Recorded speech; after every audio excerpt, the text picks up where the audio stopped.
महाराष्ट्र के नागपुर शहर से 15 किलोमीटर की दूरी पर एक ऐसा स्थान है जहां मां जगदम्बा विराजती हैं।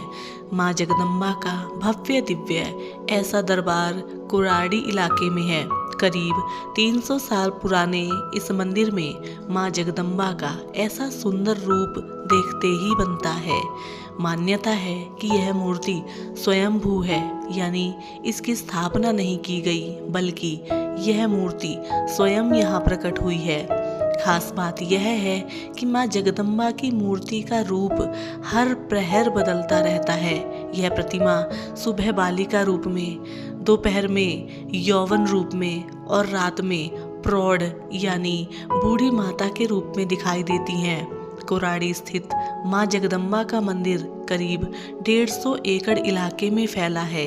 इसकी एक विशेषता यह भी है कि यहाँ मां का दरबार चांदी से बनाया गया है। महाराष्ट्र सरकार के पर्यटन विभाग ने इसे पर्यटन स्थल की सूची में शामिल किया है। मां जगदम्बा का मंदिर के शुरू होते ही एक भव्य द्वार दिखता है।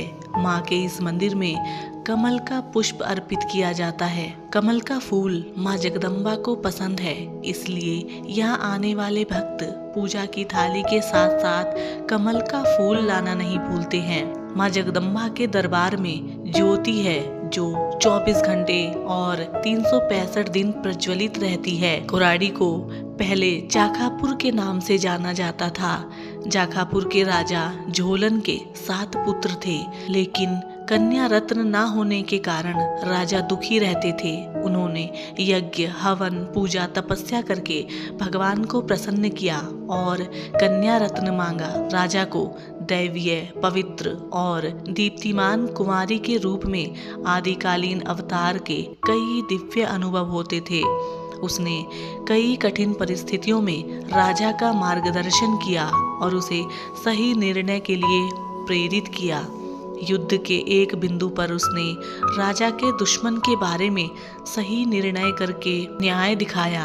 राजा ने आदिम दैवीय शक्ति को पुनः प्राप्त कर लिया।